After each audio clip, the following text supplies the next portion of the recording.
Oaks, a house in the country which I rented for the summer. As an author, I write tales of mystery and murder. But the things that happened in this house were far more fantastic than any story I've ever had published. I brought a staff of servants from my city apartment, and my maid, Lizzy Allen, who had been with me nearly 20 years.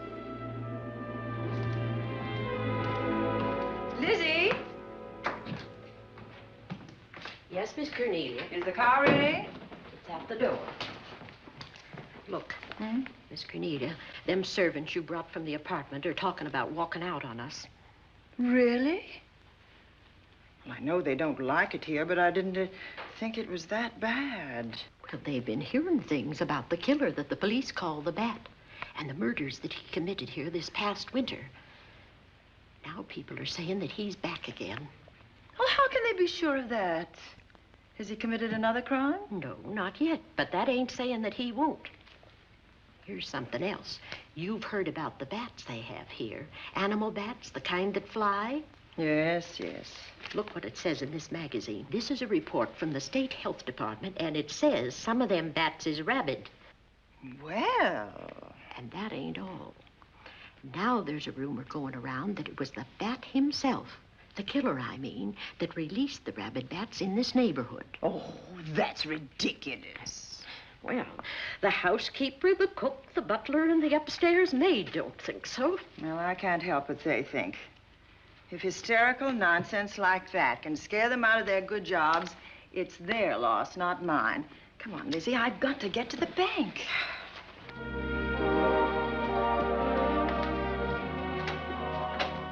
Drive directly to Zenith Bank, Warner. I'm afraid we'll have to hurry. It's near closing time. I'll get you there, Miss Van Gorder.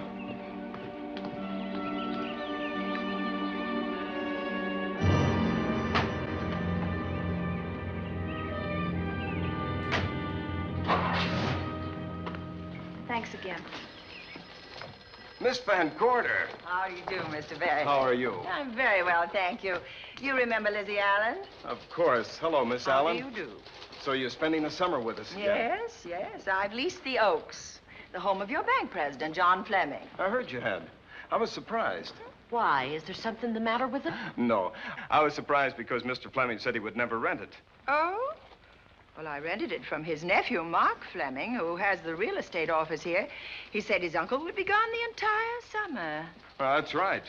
Mr. Fleming's in the North Woods now with his physician, Dr. Wells. Oh, pardon me. Dale, I want you to meet my wife. We were married at Christmas time. That must have been nice. Believe me, it was. Oh, here she is. My wife, Miss Van Gorder, Miss Allen. How do you do, Mrs. How do you do? Cornelia Van Gorder. Yes. Oh, well, I've read every murder mystery you've ever written. I just adored that weird one, The Private Morgue of Dr. X, even though it gave me the shivers. Only the shivers? Scared hell out of me. Oh. Well, I really mean that Miss Corney killed them off in that one. When you refer to my books, please don't call me Miss Corney. Pardon me, Mr. Bailey. Mr. Hines is here to see you. Oh, yes. Excuse me, please. Don't be strangers now. No, no, I we should won't. say not. Oh, so you're a bride. Well, not quite. Not since Christmas. No, I'm sure I've seen you. Well, I used to be my husband's secretary here in the bank. Of course I remember. May I welcome our most distinguished visitor back to Zenith? Oh, that's very charming, but, Lieutenant Anderson. Lieutenant Anderson, of course. Chief of Detectives of the Zenith Police Department. This is Miss Allen. Miss Allen. How do you do? Lieutenant Anderson is one of our favorite citizens. He's on the bank's board of directors. Not bad for a policeman. You must have made a good thing of it. Well, I saved my money, if that's what you mean. It's near closing time, and I've got some business in the safe deposit vault. Please come and see me, Mrs. Bailey. Oh, I'd love to. And you, Lieutenant. Thank you. Goodbye. Goodbye. Nice to have met you. My, what a charming woman. She moved into the Oaks just the other day. That house is a proper setting for a writer of mysteries. Oh, it certainly is. Vic, what's the matter? Come in here, both of you.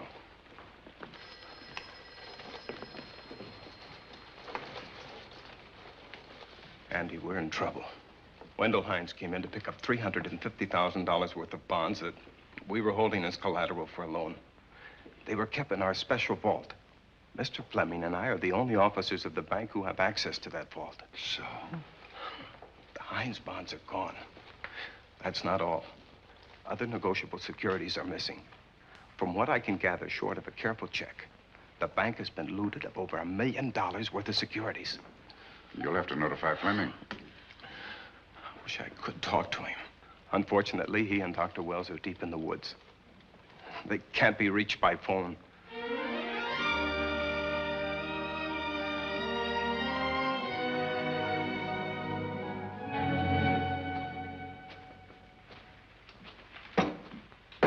What is it?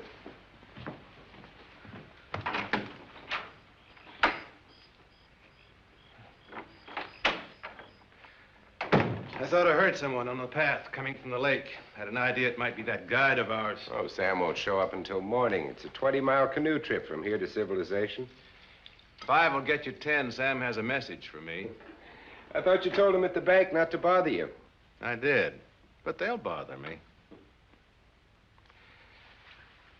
Doctor, Yes, John. what would you do for $500,000? Anything short of murder. Why not murder? Too messy. Too great a risk? For $500,000? Yes. I pinched $1 million from the bank. Well, I'm not kidding. I embezzled it. Not that I think you wouldn't do it if you thought you could get away with it. I got away with it. I'm not talking about currency. I took negotiable securities that could be converted into cash. I have the cash in 10s, 20s, and 100s. Well, I'm your doctor, not your lawyer. Why tell me this? You'll find out why. Who's going to take the blame for the robbery? Bailey, the cashier. They'll never suspect me. I like Bailey. Well, so do I. I love the guy. I gave him his first chance. He has a lovely little wife. Charming girl. Was the best man. Where's the $1 million? In my family's tomb in Zenith, in the crypt with my father's casket. I don't buy that, John. No? No. You forget that I had you in charge when you were a very sick man. When you raved in delirium. And I heard you talk about a hidden room. Now, where else could you put a hidden room except in that mansion you built? That white elephant you call the Oaks. Look, everyone knows I have a bad heart. Now, who would doubt it if you wired the bank directors that my heart had failed? That I had fallen from a great height here in the woods, and that I was badly smashed up. You could ship the body back for burial and instruct them not to open the casket due to the condition of its contents. Well, you realize, of course, that we'd have to have a body to put in that casket, which means that we'd have to deal with an undertaker at this end. Of course. Well, where do we get a body? Couldn't we provide one of our own? How about Sam? Sam, our guide? Sam weighs about as much as I do. He's practically a hermit. He wouldn't be missed for a long time. The local undertaker would know him. Not if we made him look as if he'd been in a serious accident. But if Bailey's going to take the blame, why'd he have to do this? A jury might acquit him. In that case, I'd be a logical suspect. I could disappear, of course, but it's safer if they think I'm dead.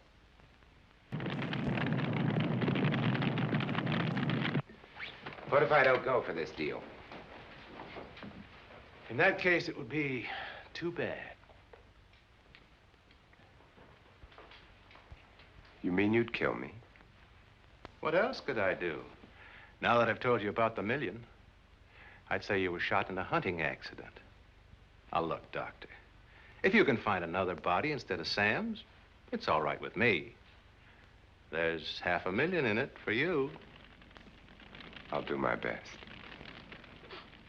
I smell smoke. So do I. What's that noise? Look, Doctor, the woods are on fire. It's coming this way. We've got to get out of here. Out the back way. We will. As soon as I provide that body we were talking about.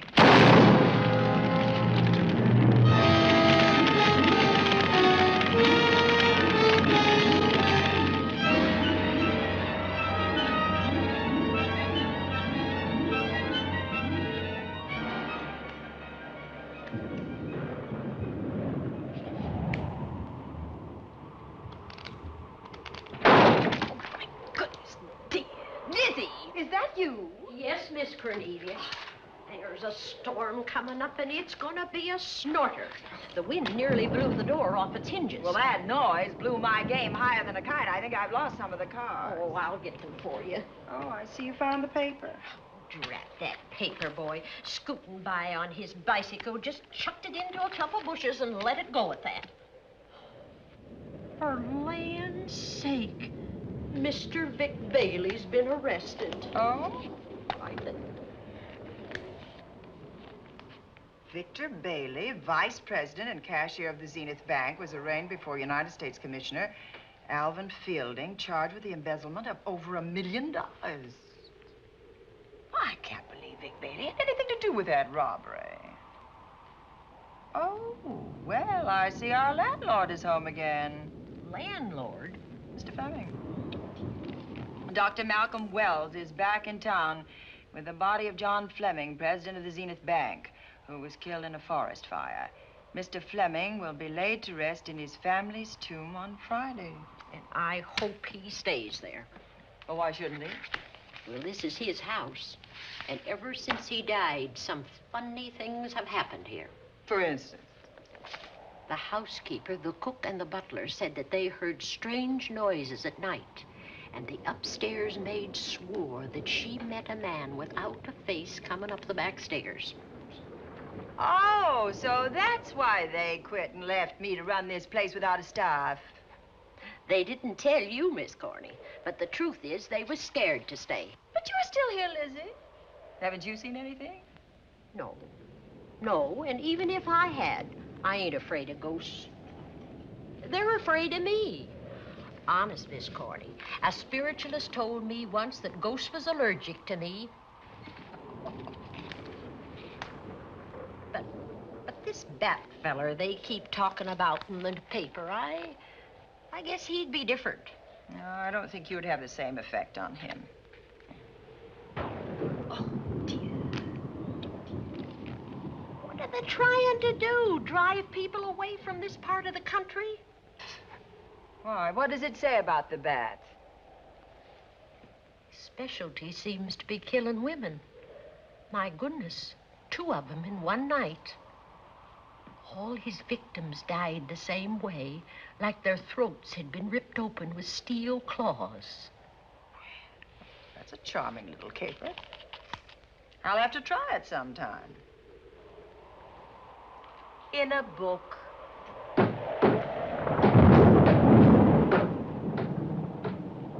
That ain't nothing, just something bumping against the house.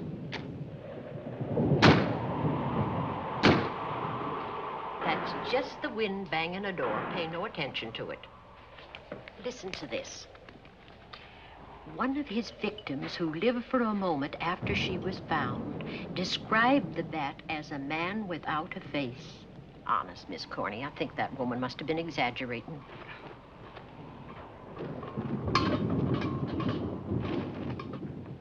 That's just that heavy tapestry at the top of the stairs. I know. I've heard it before on a windy night.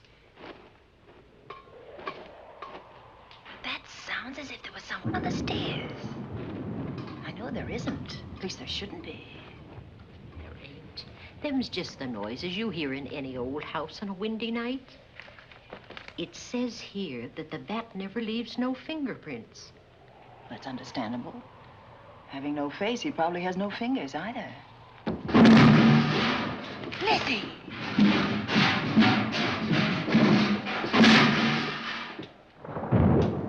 And that, I suppose, is the cat dropping its dentures. No, I don't think so. But I think it's something should be looked into.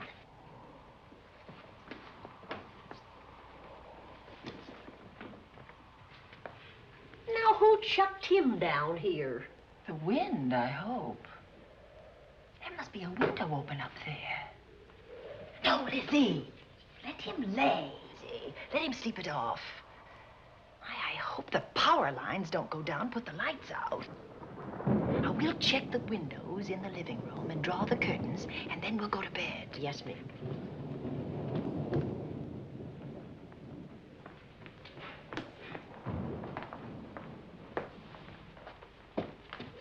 I won't be a minute.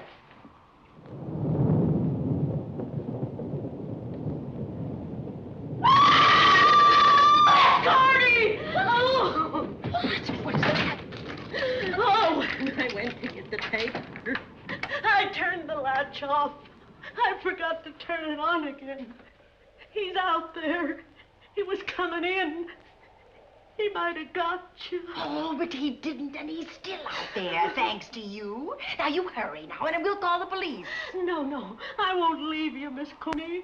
Are you okay? Yes, ma'am, I'm okay. Okay.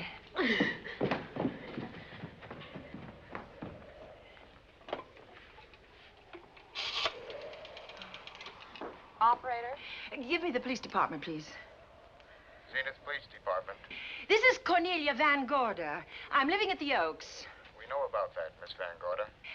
Just a moment ago, a man tried to force his way into this house. You're not alone there, are you?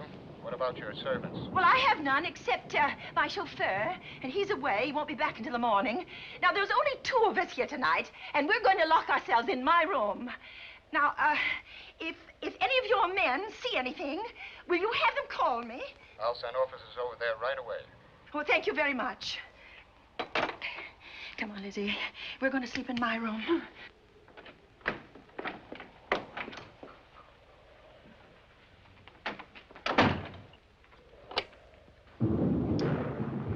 Well, nothing can get at us in this room now, I think. This door seems good and solid. Like the door to a tomb.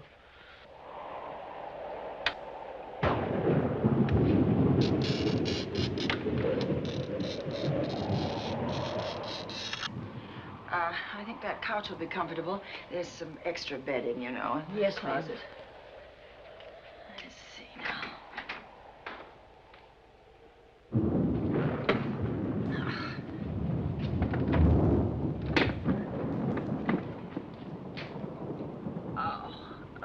Huh? No bolt. Well, that's not so good.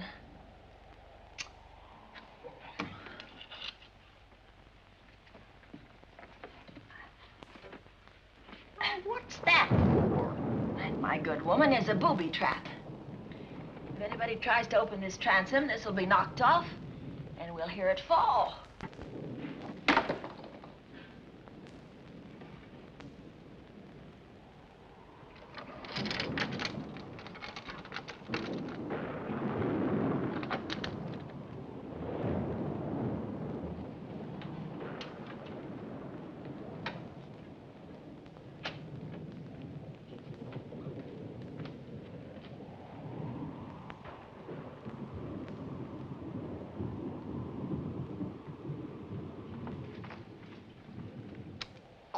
Fiddlesticks.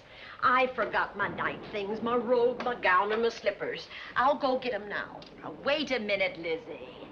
I'll go with you. Now, don't you bother, Miss Cornelia. My room's just down the hall. Lizzy, I told you to wait. It's all right. I'll only be a second. Get in here. Get in here.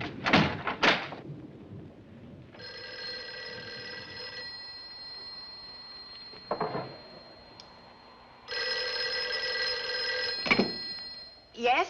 Miss Van Gorder? Yes? Zenith Police Department. There's a police car just outside your house, and the officers in it have reported that there's no sign of a prowler anywhere on the grounds. Well, the man's inside now. He's in the hall, just outside my bedroom. Have your men break through the kitchen door and search this place from top to bottom. Okay, Miss Van Gorder. Sit tight. I will. I have a gun, and I know how to use it.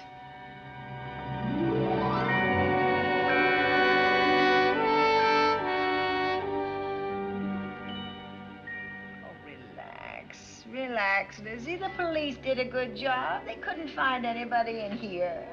But we both saw him, Miss Cornelia. All right, so he got away.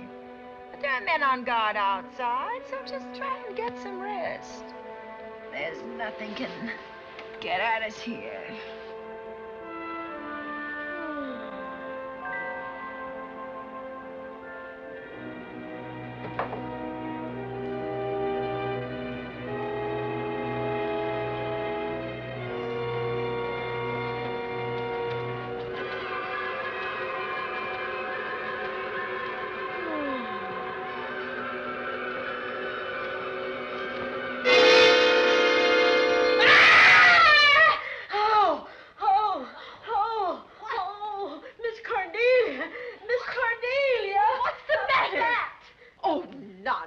You've had a nightmare. Maybe I did.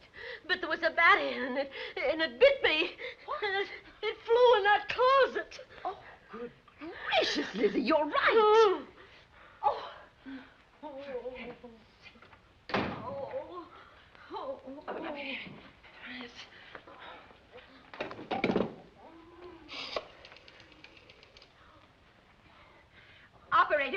Operator, will you get me Dr. Malcolm Wells' office, please?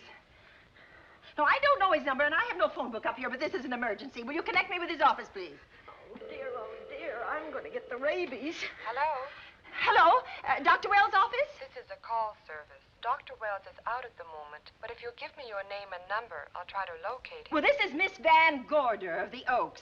My maid has just been bitten by a bat that may be rabid, and she must have treatment as soon as possible. And I was told that Dr. Wells was the nearest physician. I'll try to find him for you, and if I can't, I'll send you another doctor. Oh, well, thank you very much. Oh, he's out on a case. Oh. Oh, I hope it's not a delivery. A baby, I mean. They can be terribly complicated. It never bothered me none. Oh, Lizzy, you never had a baby. Of course I didn't. That's why they never bothered me. Oh, does it hurt, huh? A little.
Dr. Wells?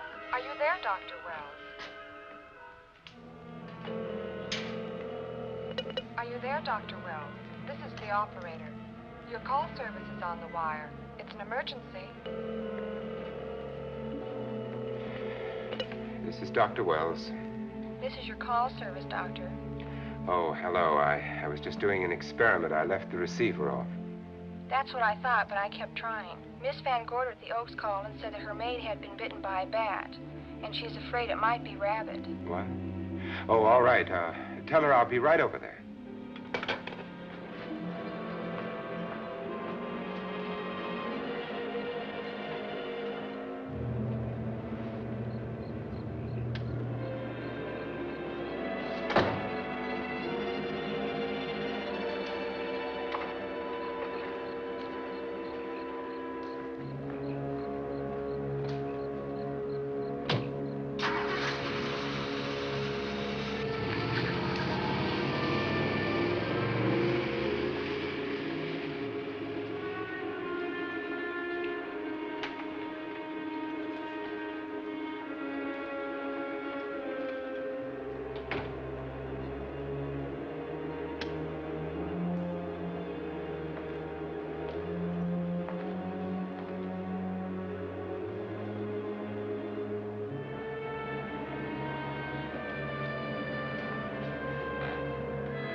Who's there? Dr. Wells. Come in. Good evening. Oh, I'm so glad they found you, Doctor. Well, I reached my office shortly after you called. How is your maid? Is she in any pain? No, she doesn't seem to be. Did the bat get away? No, I believe it's still in my bedroom. Oh, good. I'll want to examine it. There you go, Miss Allen. Now you feel better? Doctor, have I got the rabies? Well, I can tell you better after I've examined the bat's brain under a microscope. That thing's got a brain? Oh, you'd be surprised. Where is it? I think the little darling is in that closet. Oh. You know, it's a pity you leased this house, Miss Van Gorder. Why a pity? Well, my dear lady, I don't want to alarm you, but... Oh, well, after tonight, nothing can alarm me. Yes, I understand. It must have been terrifying. So many unexplainable things have happened here. There's something about the place. Your servants must have sensed it when they walked out on you. An apprehension of disaster. Well, let's see. Aha! Yes. There he is. All right, now. Take it easy. Nobody's going to hurt you. Quiet now. Quiet.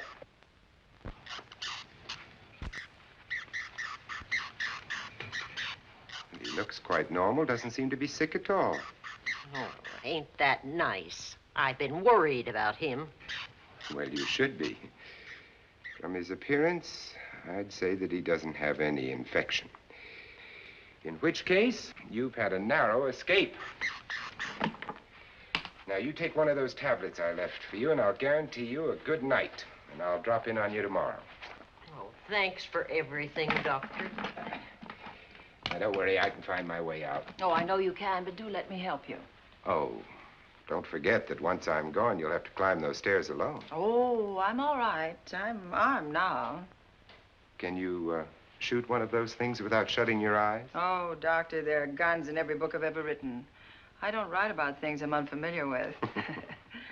Lock the door, Lizzy. Good night. Yes, ma'am. Good night, Doctor. Accident? No, the wind blew him down. Oh. I think. Oh. Did you know that young Mark Fleming leased you this house without notifying his uncle? No, I didn't. Well, it doesn't matter now. John Fleming is dead, and Mark's his heir. But if John were alive, he would warn you to leave here, Miss Van Gorder. Really? Yes. It's been a tragic place for anyone who ever lived in it. Well, good night. Good night, Doctor. Who's out there? Nobody you need worry about, Doctor. Oh, it's Andy. That's right. Oh, good evening, Miss Van Gorder. Good evening, Lieutenant. Somebody sick here? My maid was bitten by a bat. Oh? A rabid bat? Well, I'll know for sure when I get to my lab. I caught the bat. It happened indoors? In my bedroom. Yes. How'd it get in? Well, there are many ways a bat could get in a house. You ought to know. I spotted this hole in the window the minute I got here. Why? That's where the two-legged bat got your door open. Miss Van Gorder told me that she phoned headquarters at Zenith. Yes, I phoned twice. The second time was after the prowler got in the house.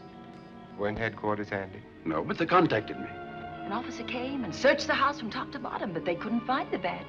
You better have this window fixed tomorrow. Oh, yes, I certainly shall. Listen, I'd better be going. I'm due in surgery at 8 o'clock in the morning. Good night. Good night, Doctor. There'll be a man patrolling the grounds all night, Miss Van Gorder. Oh, thank you. And nobody inside, Andy? Why should there be? Well, how do you know but what the bat is hiding somewhere in the house? I'm quite sure he isn't in the house, Doctor. Not now. Good night. Good night.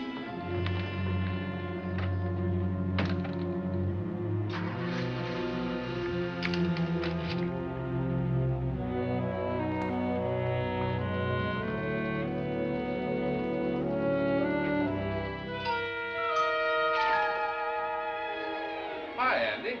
Hello, Mark. Well, congratulations. Real estate business must be picking up.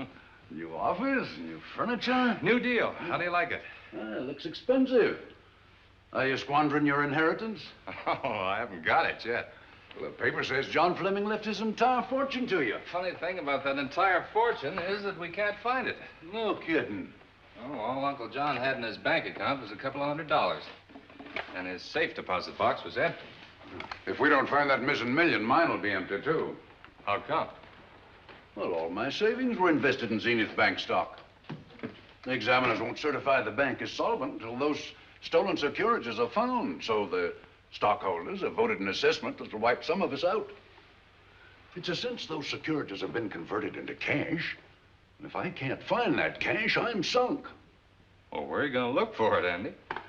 Here in Zenith. Your uncle wouldn't take $1 million on a hunting trip, would he?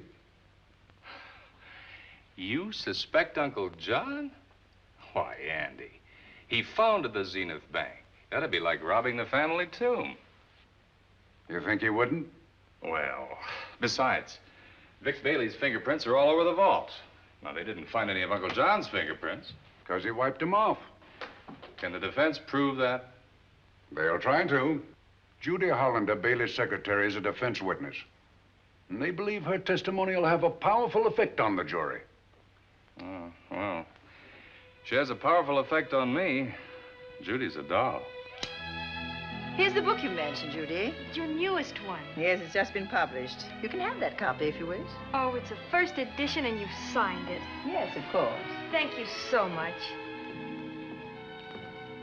May I serve tea now, Miss Van Gorder? Yes, please do, Warner. Thank you. Well, I see you've engaged new servants. Yes, of course. Well, how did you persuade them to live in this house? Well, Jane Patterson, my new housekeeper, knows this house better than you do, Doctor. Oh? She worked for John Fleming. And Warner was my chauffeur. Chauffeur turned butler? It's incredible. He can play any part at a moment's notice.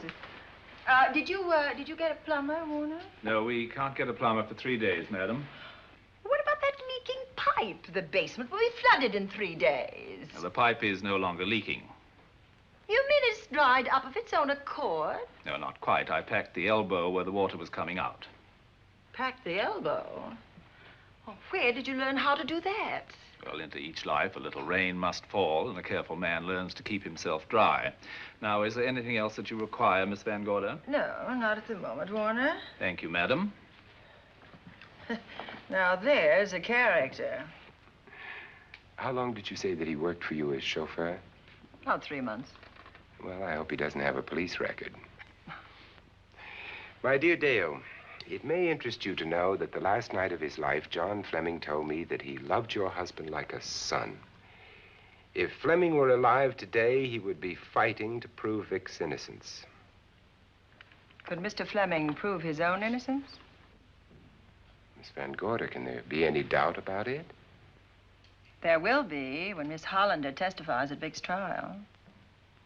Oh? You know something that we haven't heard yet, Judy? Something I saw with my own eyes.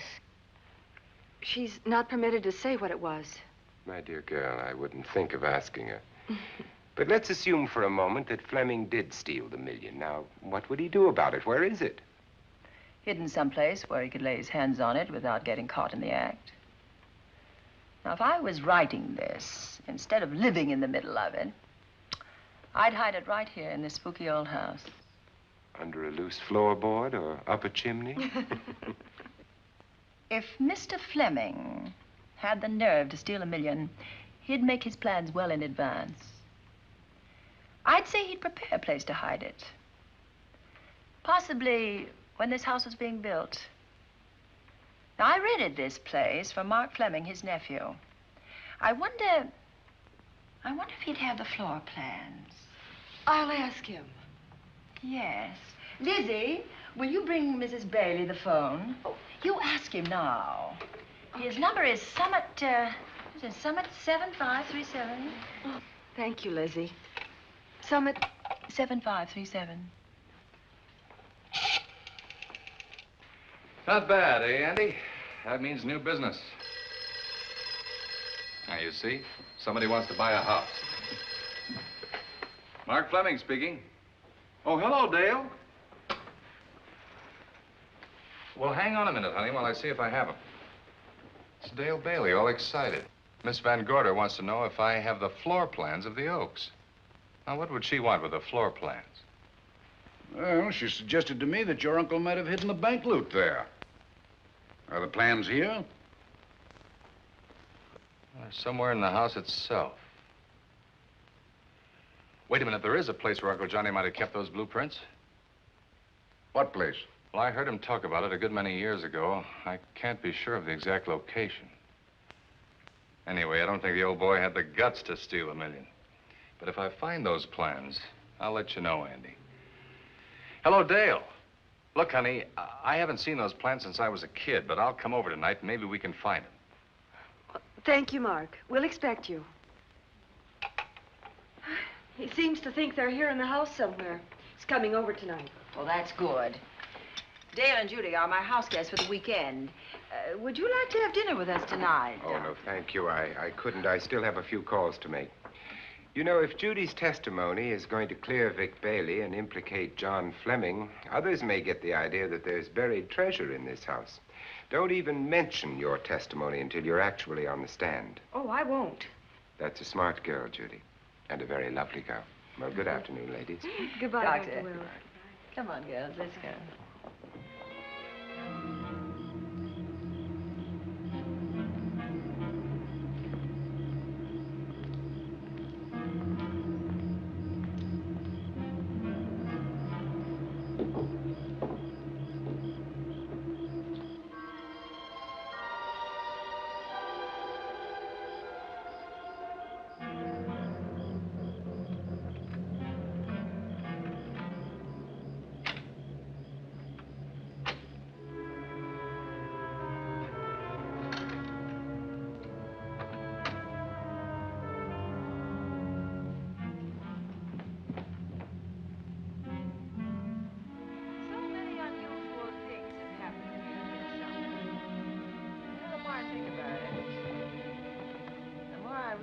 I should be putting them down on paper. Weren't you your husband's secretary, Dale? Yes, I was. Do you take shorthand? Mm-hmm. Well, my dear, if you'd like to have your mind occupied, I want you to work with me while I write the story of this fantastic criminal, the Bat.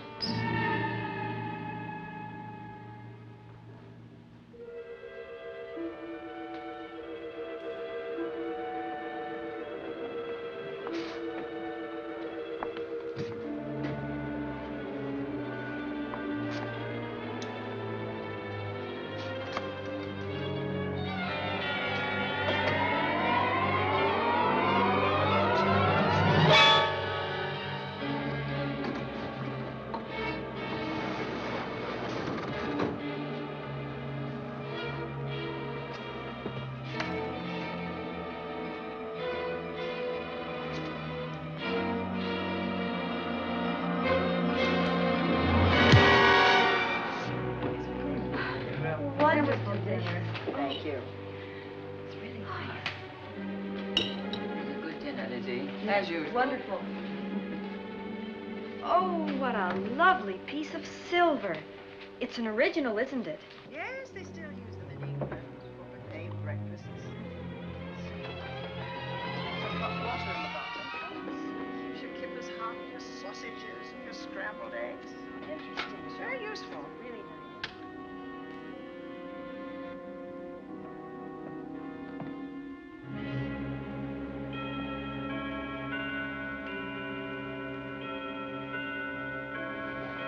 Clock hasn't struck the hour in the last 10 years, if I'm to believe what Mark Fleming told me. Why is it angled away from the wall like that? I don't know. Somebody must have moved it. Lizzy, very likely when she was dusting. Wait a minute. Did you know there's a door in this paneling? No, I didn't. Oh, my gracious, so there is. Maybe it opens to a secret passage. Oh, certainly to a secret something. Secret. Who knows, girls? We'll be about to stumble on that missing million. Oh, this is panel. There's a panel. There must be some gimmick to it. There always is. Yes, it moves. It moves. It moves. Oh.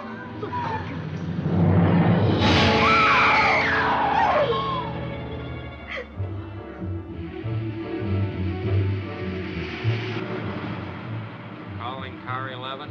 Calling car 11. Proceed to the Oaks in Zenith Township immediately. A homicide has been reported. Okay. Proceeding to the Oaks. Notify the county coroner, Dr. Wells. Tell him to come to the Oaks at once.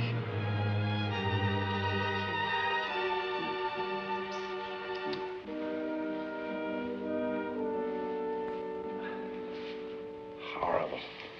As if his throat had been torn by some creature with fangs or claws. That's his sign. We found it on the others he killed. I'd hoped those reports that he was up to his old tricks again were pure imagination, but apparently they're based on fact. He's come back. Back to the scene of his kills. Yes, that's who I mean. That's who did this. The bat. Who found Mark? We all did. And his Dale and Judy and I. Lizzy was in the dining room. This is my new housekeeper, Jane Patterson. You know, she worked for John Fleming. I know her. Where were you, Mrs. Patterson? In the kitchen, cleaning up. I cooked the dinner tonight. Did you know that the secret closet was here? No. It was behind the grandfather's clock. Well, it was I who found it, really. Noticed the clock had been moved and the door wasn't quite closed. I'll get it.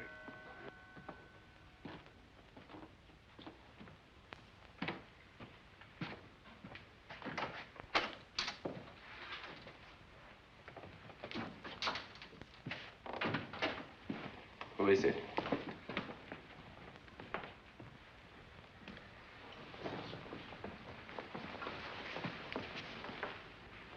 Mark Fleming. As coroner, you saw the same wounds on the others. How long's he been dead? Oh, I'd say about a half an hour. You believe it was the bat? That's a bat's trademark. Perhaps he's still in the house. That's possible. Why should he be? Because he's looking for something, and like you, he believes it's here. And he's a persistent killer. I would advise you to get out of this house as quickly as possible, notwithstanding our expert police protection. Have you called the morgue? They're on their way here. Oh, good. I want to examine the body before they get here. May we take it into another room? Yes, to the sunroom in the back. Thank you. Give me a hand. Excuse me.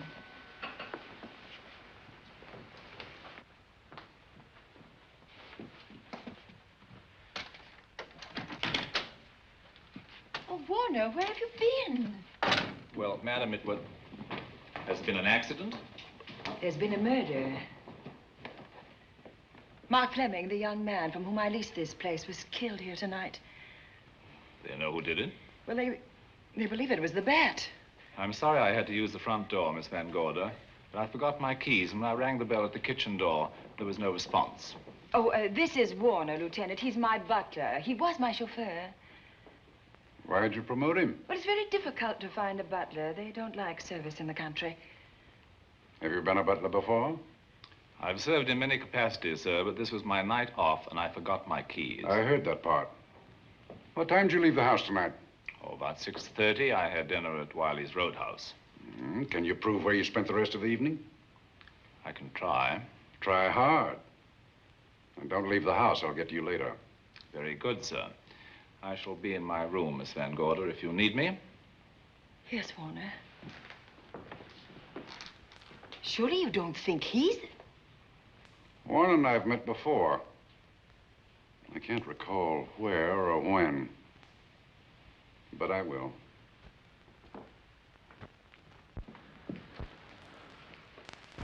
There'll be a crew here shortly from headquarters, dusting for fingerprints, taking photographs.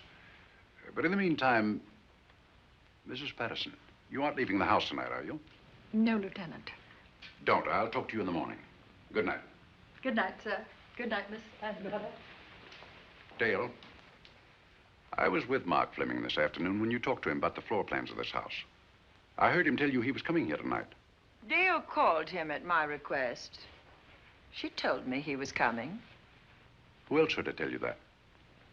Judy, Lizzy. And that nice Dr. Wells. Dr. Wells. There are a few killers who kill for the fun of it. The bat very likely is a mental case, and I'm convinced that his crimes are motivated by his mania for personal gain. There's $1 million at large, and he's going to keep on hunting for it until he lays his hands on it. Now, these young ladies are staying here tonight? Yes, they're my house guests. Well, when my crew arrives, we'll be busy for a while, so I'd suggest that we go to our rooms? That's a very good idea. Come on, girls. What about a police guard for this house tonight, Lieutenant? You've got one. I'm going to cover this place tonight from the attic to the basement. If the vet makes another call, I'll have a little surprise for him. Who is he? Have you any idea?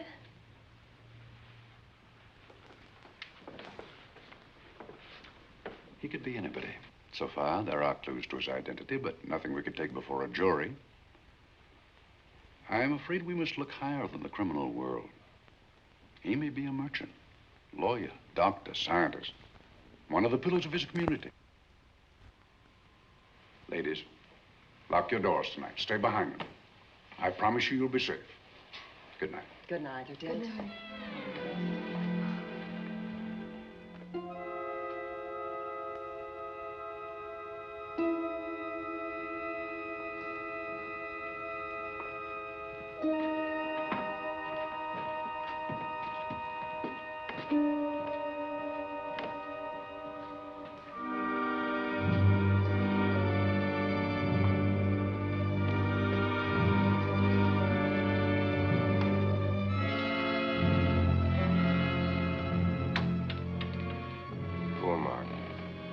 It's a pity. So young. Well, Doctor, do you agree it was the bat? In my report, I shall say the death was caused by the same technique used in the other killings. A paralyzing blow to the throat, followed by severe lacerations of the jugular, resulting in excessive hemorrhage. In a layman's language, he didn't know what hit him. Oh, he knew. But he didn't have time to think about it.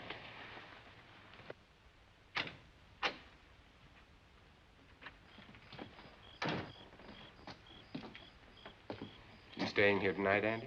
Well, until I check the doors and windows, but I'll be back bright and early in the morning. Neither snow, nor rain, nor heat, nor gloom of night stays these couriers from the swift completion of their appointed rounds. A lot of people are due for a shock when I close this case. Yes, I'm sure they are.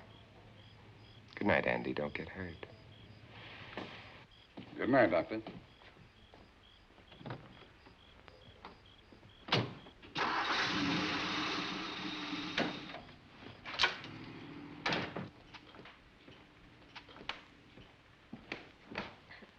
You know, I think we'd better let you get some sleep. Oh, well, Lizzy and I share this room for mutual protection.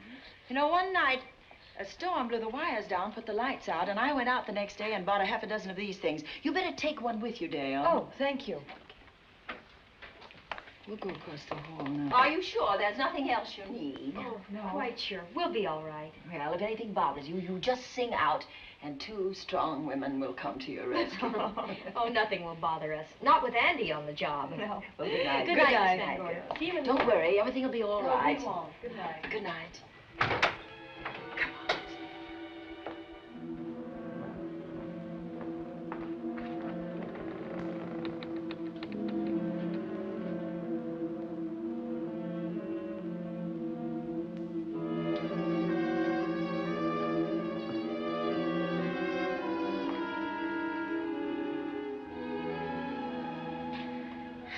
I don't think I'll sleep tonight. Me neither. All I can see is poor Mark Fleming staring at us. I thought that when people died, their eyes closed, as in sleep. Don't think about it. I'll bet you're thinking about it. No, I was thinking of my poor husband sleeping in jail tonight. Oh, Judy, I love him so much.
What's that noise? Oh, I don't know. I kind of fell half asleep. For a moment, I thought it was something from a dream. It's somewhere in the house. Yes, on the floor above. Not directly over us. Probably a room overlooking the driveway.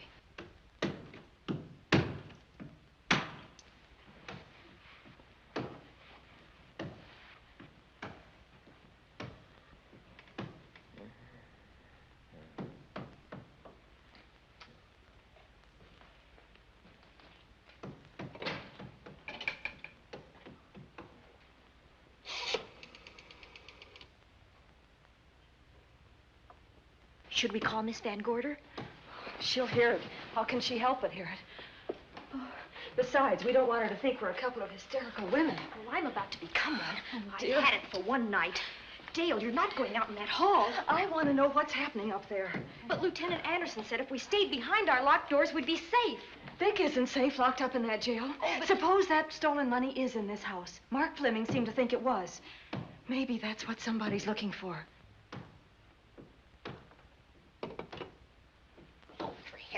Sake, don't you hear that awful noise up there? Now, Lizzy, you've just got to stay awake. The house phone and the outside phone wires have been cut, and we can't get help. Where's that policeman? Oh, I don't know. Something must have happened to him. Now, go on, get on your robe. Oh, Dale, please don't go up there. I've got to. Think what it could mean to Vic. Now, you stay here. Oh, no. If you go, I go.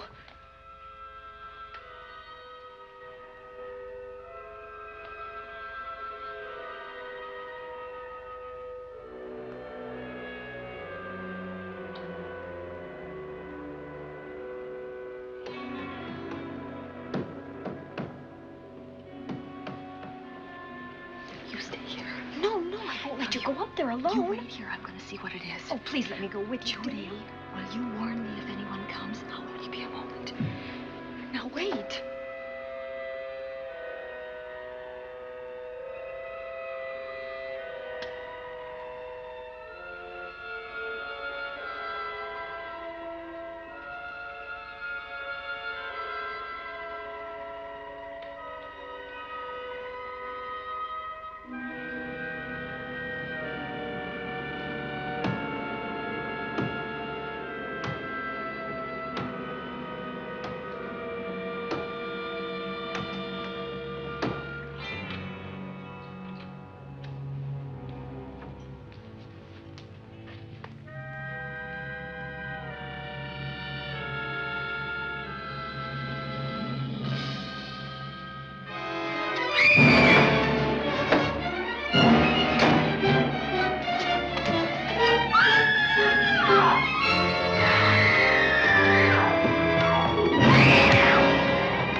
Give her to me. I'll look after her. With her. Poor baby.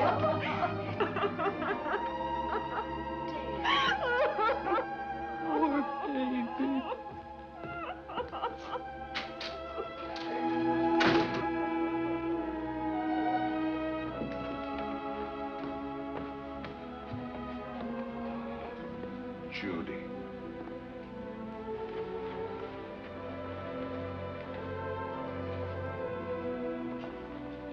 The bat. Yes, the bat. He caught her at the head of the stairs. We saw him rushing down the stairs as we came out of the room. I hurled that after him. I hit him, I believe. I'm going to cover this place from attic to basement, you said. Well, what were you covering when that poor child was murdered? Where were you? I saw a man outside in the grounds. I went out there and hunted him. I heard him in among the trees, and so I followed the sound of him as far as the brook down near the back road. And then I lost him. I'd rather give my own life than have this happen to Judy. But I told you to stay in your rooms and lock your doors and stay there. What was she doing at the head of those stairs? That was my fault. They heard a strange noise, heavy pounding in one of the rooms on the 3rd floor. We all heard it. I wanted to see what it was. Judy, wish she wouldn't let me go out by myself. I made her stay on the balcony. What about your new butler? Oh, well, he's in his room, I suppose. Oh, Mrs. Patterson. Oh, yes. Did you know what happened here? No, sir, but I heard the screams. I went to call Warner. We have rooms on the same floor, but he wasn't in his room. His bed hasn't been slept in. If Mrs. Patterson heard the screams, Warner could certainly hear them. You're quite right, sir. I heard them. Oh, you did? And where were you? Outside in the grounds. Miss Holland has been murdered. No. Oh, so you're surprised. Shocked.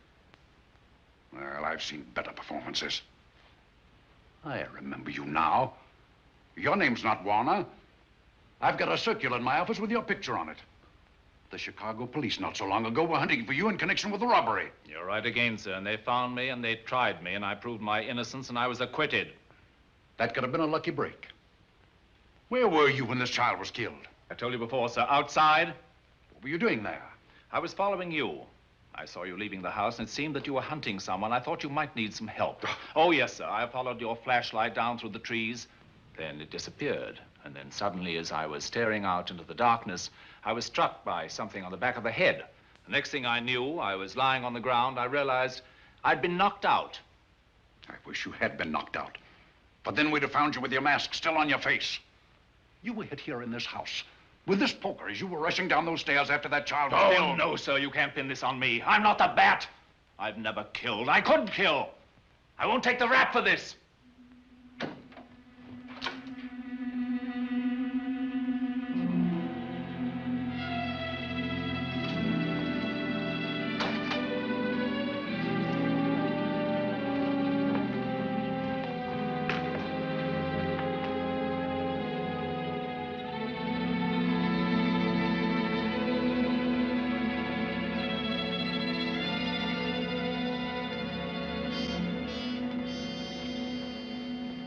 Doctor. We have another case for the county coroner. You see, the bat came back. Why did you come back, Doctor? Well, I had an accident about a mile down the road. The right rear wheel of my car came off, and I plunged into the ditch. This was the nearest house, so I came here to call for help. I thought I'd find you around, Andy. Physician, heal thyself.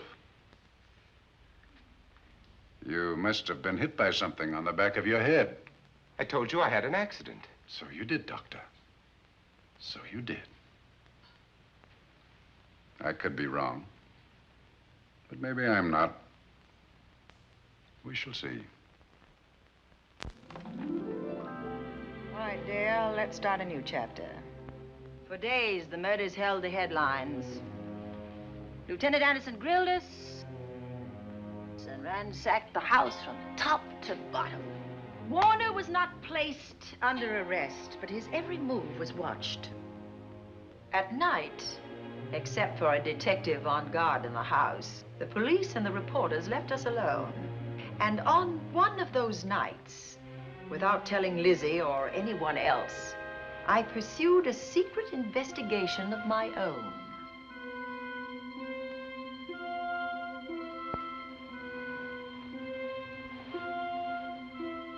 It was in an empty room on the 3rd floor where we kept our trunks and other things.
Put him up, Pat.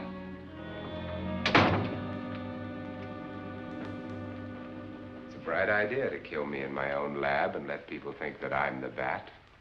But you had to kill me first. What was it to be, ambush? And clever as you are, you're not smart enough to do that. Nor were you smart enough to find the money, though you came quite close to it. But I know where it is. And when you're dead with that sign pinned on your chest, I'm going to collect it and live happily ever after. He destroyed himself. How true that will be. Well, goodbye, Bat. Here's a serum that will heal you whether you're rabid or not.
Something's wrong. Something's wrong.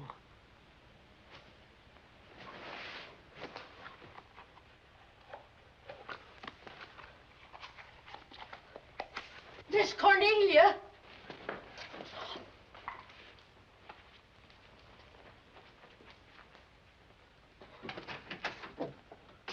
Miss Cornelia.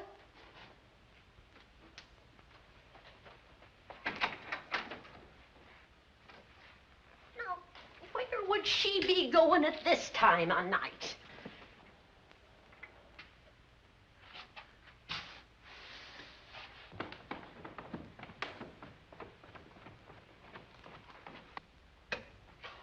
Well, land's sake.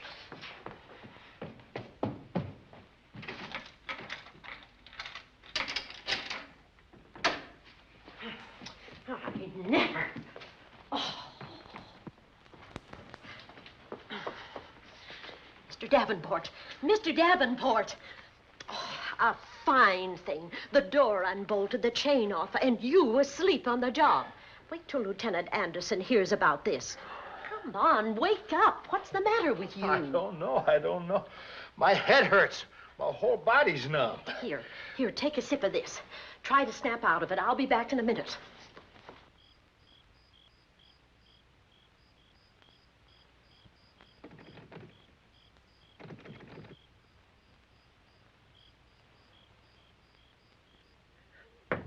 Hurry, will you? It's Lizzy. I'm terribly worried. I can't find Miss Cornelia anywhere, and something's happened to the policeman. I don't know what. Get Warner. Bring him to the drawing room. Tell him we need him.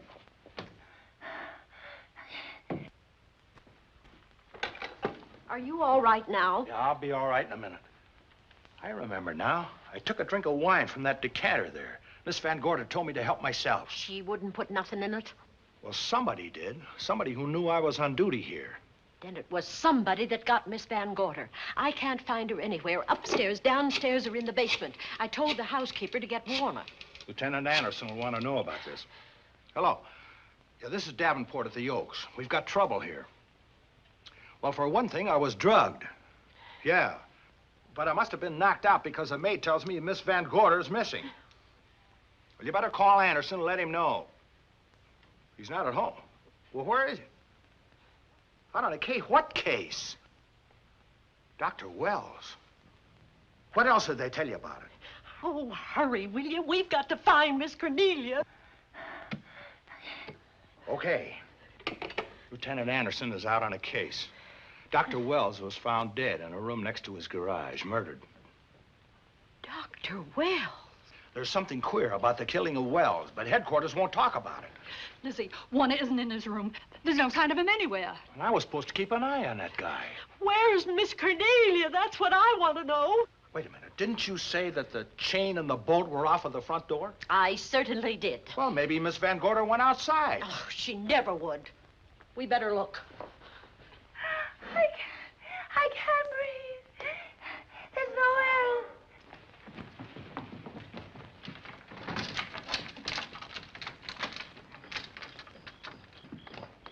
Miss Cornelia. Oh, Miss Van Miss Gorder. Cornelia. Miss Cornelia. Miss Van Gorder. Look. There's a light in that room on the 3rd floor. Were you up there tonight? Well, of course I was, but I turned the lights out before I came downstairs. And Miss Cornelia might have turned them on again. That's where we're going to look first. Come on.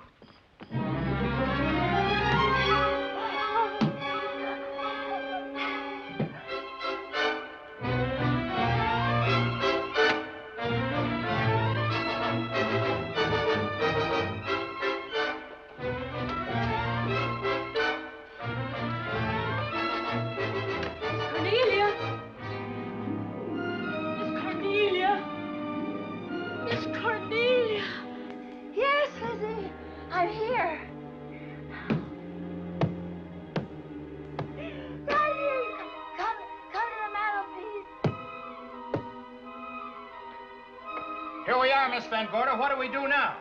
Over the mantel, there are 5 panels. Strike it with your hand.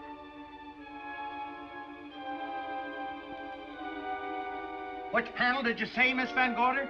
Oh, I can't. I just can't. Miss Van Gorder, which panel? We couldn't hear you. She said strike it. What difference does it make which panel? Strike them all. Look.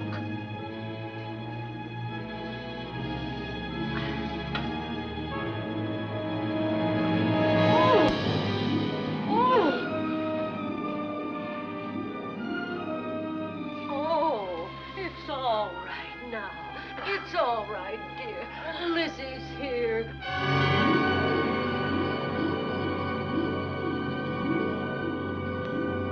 Feeling better? Yes, much better. We'll take you to your room. Oh, no, you won't. I'm going to stay right here. I'm quite all right. Oh, how blessed it is to breathe without an effort. You know, no one knows how sweet the air can taste until someone shuts it off for a moment. That room is just like a box. When the mantelpiece closed, it seemed like all the air was drawn out of it. Look, there it goes again. Let it close. I can open it from in here. There's a control panel behind this blueprint. Electric motor under the trap door here. Once the door is open, you can keep it that way. I believe that the fireplace in this other room opens the same way. And it does. I tried to find this, but I couldn't find it. Yeah, it's back at this blueprint here. Well, it's quite a setup. Too bad we can't open that safe in the same way. Take an expert to crack this box or a shot of nitro. Well, maybe that's what the bat had in mind. Could be. Seems he's on the prowl tonight. Miss Van Gorder, Warner has disappeared. And Dr. Wells has been murdered. Dr. Wells? Lieutenant Anderson's on that case right now. Well, does he know what happened here tonight? They got word to him. He'll be here any minute.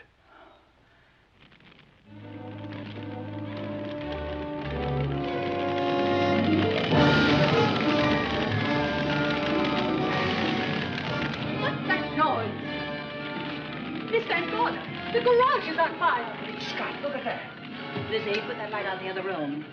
Now, where are you going? To report the fire. Well, you just stay right here. But Miss Van Gorder, the garage. Well, let it burn. You watch the stair. Can't you see that fire was set to get us out of the house? Out of the house? Were you talking about the... Yes, I'm talking about the bat. Now that the lights are out, he'll think his trick has worked, and we've gone. He'll be here any minute. Well, so will Lieutenant Anderson. I hope so, but the bat will be here first. And he'll kill again if we're in his way. We've got to be as clever as he is.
But you'll be safer downstairs. I'll take care of you. Well, the others can go, but I'm going to stay right here.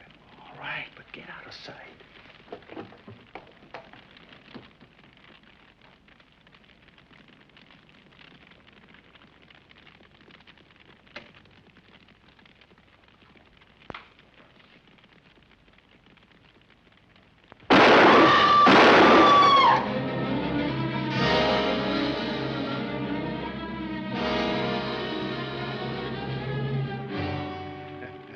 Let's face it, ladies, and get it over with. Others have seen my face before they died, but I'll have to deny you that pleasure. This would make a good scene for your book, Miss Van Gorder, but I'm afraid you'll never write it.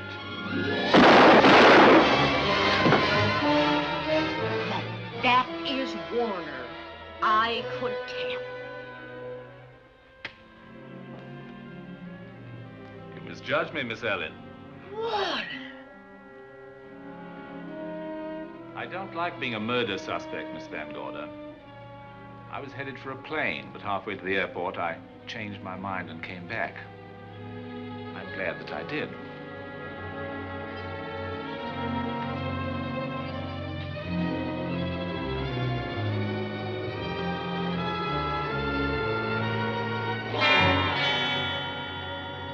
Why, it's Lieutenant Anderson.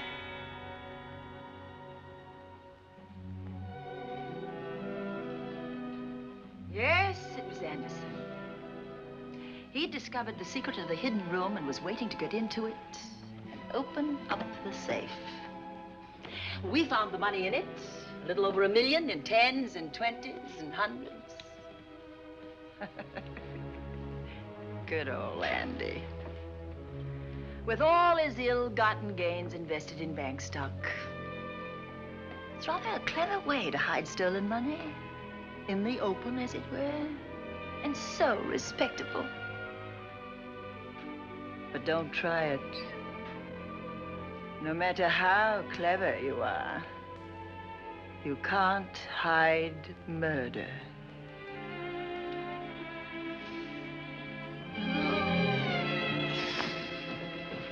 Well, that's it, Dale. That's the end.